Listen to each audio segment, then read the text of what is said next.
હવે આપણે શ્રીમદ ભગવદ્ ગીતાના ધ્યાનાદિ સાંભળીશું. ને આત્માને શસ્ત્રો છેદતા નથી, અગ્નિ બાળતો નથી, આટલું બોલી બે અંગૂઠાનો સ્પર્શ કરવો, એને પાણી ભીંજવતું નથી, પવન સૂકવતો નથી, આટલું બોલી તર્જની આંગળીનો સ્પર્શ કરવો, આ આત્મા છેદાય તેવો નથી, બાળી શકાય તેવો નથી, એમ બોલીને વચલી આંગળીઓનો સ્પર્શ કરવો, આ આત્મા નિત્ય, સર્વવ્યાપી, સ્થિર, અચળ, સનાતન છે, આમ બોલી બંને અનામિકા આંગળીઓનો સ્પર્શ કરવો. હે અર્જુન, મારા અસંખ્ય રૂપોને જો, આમ બોલીને બંને ટચલી આંગળીઓનો સ્પર્શ કરવો. નાના પ્રકારના દિવ્ય અને આકારવાળા આવું બોલીને બંને હાથની હથેળીઓને પાછળના ભાગમાં સ્પર્શ કરવો. એને આત્માને શસ્ત્રો છેદતા નથી અને અગ્નિ બાળતો નથી, એ મંત્ર ભણીને હૃદયને બંને હાથની આંગળી અડાડી નમસ્કાર કરવા.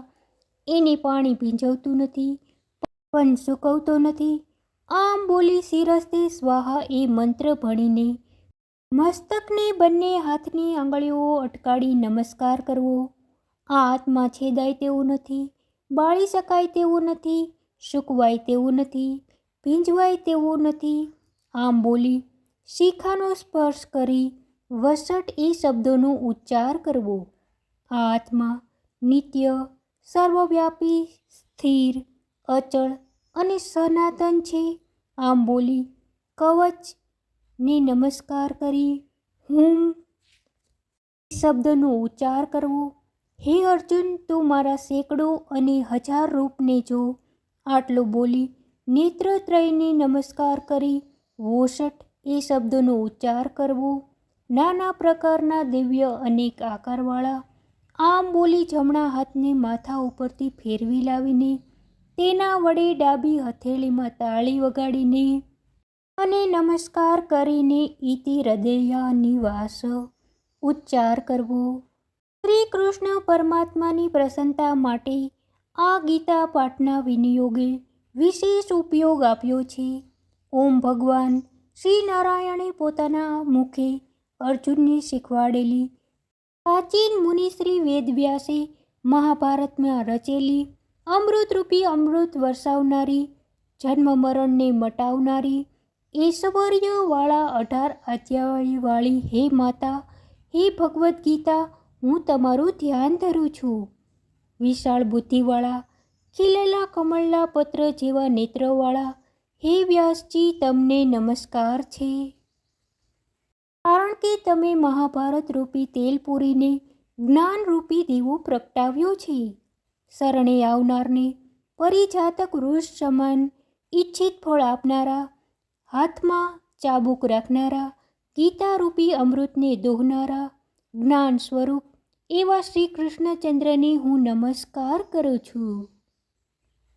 સર્વ ઉપનિષદો ગાયો છે તેને દોહનારા, ગોપાળનંદ ગોપાળોને આનંદ પમાડનારા શ્રી કૃષ્ણ છે.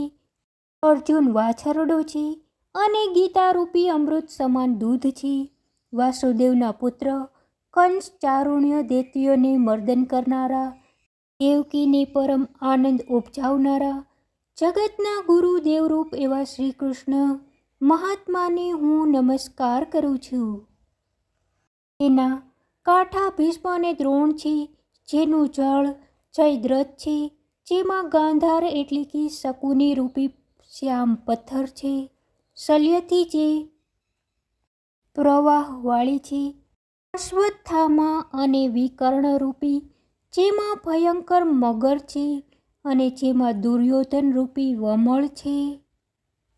એવી યુદ્ધરૂપી નદીની શુકાની રૂપ શ્રી કૃષ્ણની મદદ વડે જ પાંડુ પુત્રો ખરેખર તરી ગયા.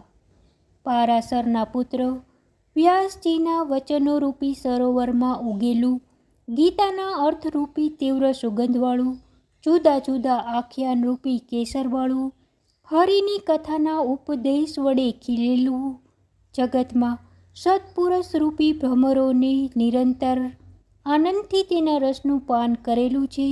એવું કળિયુગના પાપનું નાશ કરનારું મહાભારતનું આ ગીતારૂપી કમળ અમારું કલ્યાણ કરનારું થાઓ. જેમની કૃપા મૂંગાની વાચાળ કરે છે, લંગડા માણસો પાસે પર્વત ઓળંગાવે છે, તેવા પરમાનંદ રૂપી માધવ લક્ષ્મીપતિને હું નમસ્કાર કરું છું.